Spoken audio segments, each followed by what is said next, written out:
In this quick video, you'll learn how to turn inexpensive zinc-coated hinges and screws from your hardware store into beautiful historical hardware for these wooden dovetail chests. And I use toilet bowl cleaner to do it.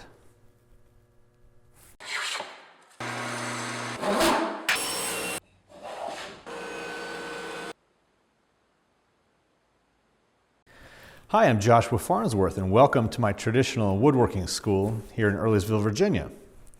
I recently made these 4 dovetail chests for some very important clients.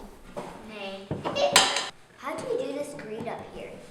I wanted these chests to have a very traditional look, which includes antique-looking hardware. But antique hardware can be hard to find, and it also can be pretty expensive depending on where you look. So before I show you how to install hinges on these boxes in the following video, I want to show you my quick and simple method for giving what I think is a really great antique look to inexpensive zinc hinges and screws that you can find at your local hardware store or a few places online.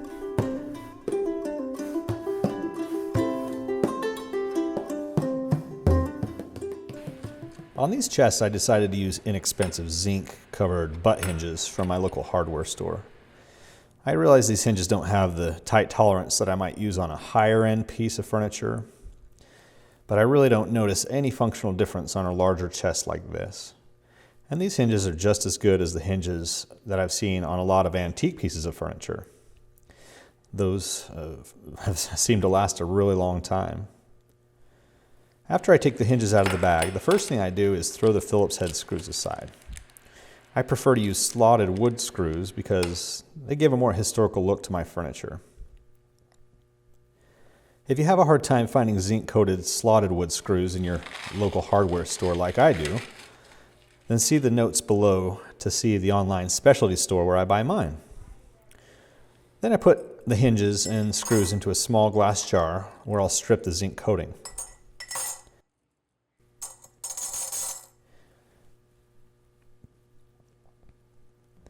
In this case, I'm also throwing in a hasp, which I'll talk about installing in the third video. Then I cover all of the zinc-coated hardware with the Works toilet bowl cleaner. I find that this works better and faster than any other chemical that I've found for stripping zinc, and a whole bottle will usually cost you under $2 at a local grocery store. That'll last a long time. It also does well at stripping rust. You can see here how the zinc coating is getting stripped right away. But be careful because this stuff is potent. I'd recommend wearing rubber gloves and safety glasses in case you get any splashes. If you're concerned about using toilet bowl cleaner, then you can certainly use white vinegar. It does take longer, about 2 to 3 days, to get the same results that I get in a couple of hours with the toilet bowl cleaner. After about an hour, I check a hinge and a screw to see if the zinc is removed. Sometimes it takes a little longer. After I'm confident that the zinc is removed, I put the jar in the kitchen sink and run water into the jar for a minute or two to wash away the cleaner.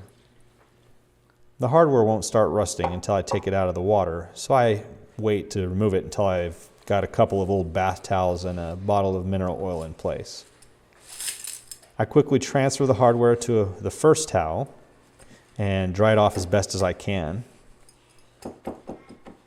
Then I add a bunch of inexpensive mineral oil to the hardware to ensure that it won't rust. I've seen rust form after just a couple of minutes, so I really try to work quickly. Before I use the hardware, I'll wipe excess oil off the hardware. And that's about it.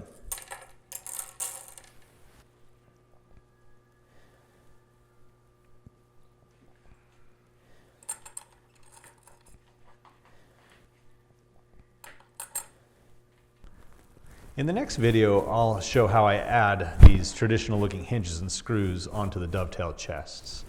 So please make sure you subscribe to my channel and click the notification bell down there so you won't miss that upcoming video. And as always, if you have any questions about this topic or you want to share some of your own tips, please do so below this video in the comments section. And also, if you found this video to be helpful, I'd ask that you click the like button while you're down there. It'll really be helpful to me. So, I'll see you next time here in my shop. Thanks for watching. Hi, I'm Joshua Farnsworth. If you like this video, I've got a whole bunch of other free woodworking videos and articles at my website, which you can visit by clicking right here. You'll go to woodandshop.com. Down here, if you click, you can subscribe to my YouTube channel. And over here are some really great other videos that I think you might like to check out.